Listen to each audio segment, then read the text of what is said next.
ಜೈಲಿನಲ್ಲಿದ್ರೆ ಪ್ರಧಾನಿ ಹುದ್ದೆಯೂ ಹೋಗುತ್ತಾ? ಮುಖ್ಯಮಂತ್ರಿ ಸಚಿವರು 30 ದಿನ ಜೈಲಿನಲ್ಲಿದ್ರೆ ಅಧಿಕಾರ ಕಳೆದುಕೊಳ್ತಾರ?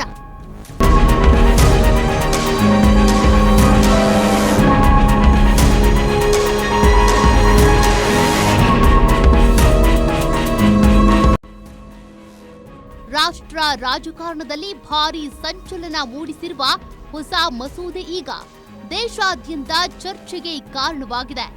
ಸ್ವತಃ ಪ್ರಧಾನ ಮಂತ್ರಿಯವರನ್ನು ಒಳಗೊಂಡಂತೆ ಗಂಭೀರ ಕ್ರಿಮಿನಲ್ ಪ್ರಕರಣದಲ್ಲಿ ಸತತ 30 ದಿನ ನ್ಯಾಯಾಂಗ ಬಂಧನದಲ್ಲಿರುವ ಜನಪ್ರತಿನಿಧಿಗಳನ್ನ ಹುದ್ದೆಯಿಂದ ತೆರವುಗೊಳಿಸುವ ಪ್ರಸ್ತಾವವನ್ನ ಕೇಂದ್ರ ಸರ್ಕಾರ ಮಂಡಿಸಲು ಸಿದ್ಧತೆ ನಡೆಸಿದೆ ಎನ್ನಲಾಗಿದೆ. ಒಂದು ಕಡೆ ಇದನ್ನ ರಾಜಕೀಯ ಶುದ್ಧೀಕರಣದ ದಿಟ್ಟ ಹೆಜ್ಜೆ ಅಂತ ಬಿಂಬಿಸಲಾಗ್ತಾ ಇದೆ. ಮತ್ತೊಂದೆಡೆ ಇದು ರಾಜಕೀಯ ದ್ವೇಷಕ್ಕೆ ಹೊಸ ಅಸ್ತ್ರವಾಗಬಹುದು ಎಂಬ ಆತಂಕವನ್ನ ವಿರೋಧ ಪಕ್ಷಗಳು ವ್ಯಕ್ತಪಡಿಸುತ್ತಿವೆ. ಹಾಗಾದ್ರೆ ಈ ಮಸೂದೆ ಏನ್ ಹೇಳುತ್ತೆ? ಯಾರಿಗೆ ಅನ್ವಯವಾಗುತ್ತೆ? ಇದರ ಲಾಭವೇನು? ಆತಂಕಗಳೇನು? ಸಂಪೂರ್ಣ ವಿವರಗಳನ್ನ ಈ ವಿಡಿಯೋದಲ್ಲಿ ನೋಡ್ತಾ ಹೋಗೋಣ. ಅದಕ್ಕೂ ಮುನ್ನ ನೀವಿನ್ನೂ ನಮ್ಮ ಚಾನೆಲ್ ಸಬ್ಸ್ಕ್ರೈಬ್ ಮಾಡಿಲ್ಲ ಅಂದ್ರೆ ಕೂಡಲೇ ಸಬ್ಸ್ಕ್ರೈಬ್ ಆಗಿ. ಏನಿದು ಹೊಸ ಮಸೂದೆ? ಪ್ರಸ್ತಾವಿತ ಮಸೂದೆಯ ಪ್ರಕಾರ ಕನಿಷ್ಠ 5 ವರ್ಷ ಅಥವಾ ಅದಕ್ಕಿಂತ ಹೆಚ್ಚಿನ ಜೈಲು ಶಿಕ್ಷೆಗೆ ಗುರಿಯಾಗಿರುವ ಗಂಭೀರ ಕ್ರಿಮಿನಲ್ ಪ್ರಕರಣದಲ್ಲಿ ಬಂಧನಕ್ಕೊಳಗಾಗಿ ಸತತ 30 ದಿನಗಳ ಕಾಲ ನ್ಯಾಯಾಂಗ ಬಂಧನದಲ್ಲಿರುವ ಪ್ರಧಾನಮಂತ್ರಿ, ಮುಖ್ಯಮಂತ್ರಿಗಳು ಮತ್ತು ಸಚಿವರನ್ನು ಹುದ್ದೆಯಿಂದ ತೆರವುಗೊಳಿಸೋಕೆ ಕಾನೂನಾತ್ಮಕ ಅವಕಾಶ ಕಲ್ಪಿಸಲಾಗುತ್ತೆ. ಸದ್ಯದ ನಿಯಮಗಳ ಪ್ರಕಾರ ನ್ಯಾಯಾಲಯದಲ್ಲಿ ಅಪರಾಧ ಸಾಬೀತಾಗಿ ಶಿಕ್ಷೆ ಪ್ರಕಟವಾದ ನಂತರವೇ ಜನಪ್ರತಿನಿಧಿಯ ಹುದ್ದೆಗೆ ಧಕ್ಕೆ ಉಂಟಾಗುತ್ತೆ.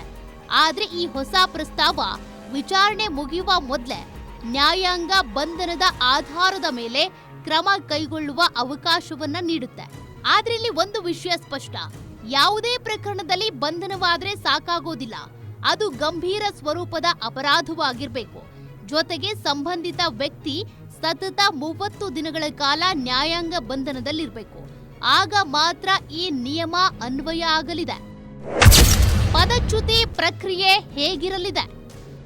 ಕೇಂದ್ರ ಸಚಿವರ ವಿಷಯದಲ್ಲಿ ಪ್ರಧಾನ ಮಂತ್ರಿಯವರ ಸಲಹೆ ಮೇರೆಗೆ ರಾಷ್ಟ್ರಪತಿಗಳು ಅವರನ್ನ ಹುದ್ದೆಯಿಂದ ತೆರವುಗೊಳಿಸಲಿದ್ದಾರೆ. ರಾಜ್ಯ ಸಚಿವರ ವಿಷಯದಲ್ಲಿ ಮುಖ್ಯಮಂತ್ರಿಯವರ ಸಲಹೆ ಮೇರೆಗೆ ರಾಜ್ಯಪಾಲರು ಕ್ರಮ ಕೈಗೊಳ್ಳಲಿದ್ದಾರೆ. ಪ್ರಧಾನ ಮಂತ್ರಿ ಅಥವಾ ಮುಖ್ಯಮಂತ್ರಿಯವರೇ ಈ ನಿಯಮದ ವ್ಯಾಪ್ತಿಗೆ ಬಂದ್ರೆ ಅವರು ನಿಗದಿತ ಅವಧಿಯೊಳಗೆ ರಾಜೀನಾಮೆ ನೀಡಬೇಕಾಗುತ್ತೆ. ಇಲ್ಲವಾದ್ರೆ ಮಸೂದೆಯಲ್ಲಿ ಸೂಚಿಸಿರುವ ವಿಧಾನದ ಪ್ರಕಾರ ಅವರ ಹುದ್ದೆ ಕೊನೆಗೊಳ್ಳುವ ವ್ಯವಸ್ಥೆ ಇರಲಿದೆ. ಆದ್ರೆ ನಂತರ ನ್ಯಾಯಾಂಗ ಬಂಧನದಿಂದ ಬಿಡುಗಡೆ ಆದ್ರೆ ಅನ್ವಯಿಸುವ ಸಾಂವಿಧಾನಿಕ ಹಾಗೂ ಕಾನೂನು ನಿಯಮಗಳ ಪ್ರಕಾರ ಮತ್ತೆ ಹುದ್ದೆ ಬರುವ ಅವಕಾಶವೂ ಇರಬಹುದು. ಕೇಂದ್ರ ಸರ್ಕಾರದ ಉದ್ದೇಶ ಏನು? ಈ ಮಸೂದೆಯ ಪ್ರಮುಖ ಉದ್ದೇಶ ರಾಜಕೀಯದಲ್ಲಿ ಪಾರದರ್ಶಕತೆ ಹಾಗೂ ಹೊಣೆಗಾರಿಕೆಯನ್ನ ಹೆಚ್ಚಿಸುವುದು ಎನ್ನಲಾಗ್ತಾ ಇದೆ.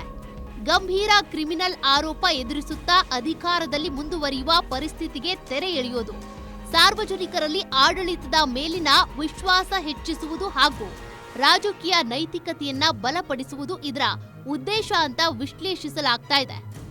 ಹಾಗಾದ್ರೆ ವಿರೋಧ ಪಕ್ಷಗಳ ಆತಂಕ ಏನು? ಈ ಮಸೂದೆಗೆ ವಿರೋಧ ಪಕ್ಷಗಳು ಹಲವು ಪ್ರಶ್ನೆಗಳನ್ನ ಎತ್ತಿವೆ.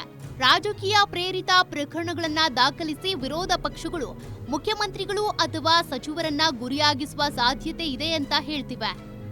ಒಂದು ವೇಳೆ ದುರ್ಬಲ ಬಹುಮತದ ಸರ್ಕಾರದಲ್ಲಿ ಮುಖ್ಯಮಂತ್ರಿ ಹುದ್ದೆ ಕಳೆದುಕೊಂಡ್ರೆ ಸರ್ಕಾರವೇ ಪತನವಾಗುವ ಪರಿಸ್ಥಿತಿ ಬರಬಹುದು. ಇದರಿಂದ ಆಡಳಿತದಲ್ಲಿ ಅಸ್ಥಿರತೆ, ರಾಷ್ಟ್ರಪತಿ ಅಥವಾ ಆಡಳಿತ ಅಥವಾ ಮಧ್ಯಂತರ ಚುನಾವಣೆಯಂತಹ ಬೆಳವಣಿಗೆಗಳಿಗೂ ಕಾರಣ ಆಗಬಹುದು ಎನ್ನುವುದು ಅವರ ವಾದ. ಕಾನೂನಾತ್ಮಕ ಸವಾಲುಗಳು ಯಾವುವು? ಭಾರತೀಯ ಕಾನೂನು ವ್ಯವಸ್ಥೆಯ ಪ್ರಮುಖ ತತ್ವವೇ ಆರೋಪ ಸಾಬೀತಾಗುವವರೆಗೆ ಆರೋಪಿ ನಿರಪರಾಧಿ ಅನ್ನೋದು.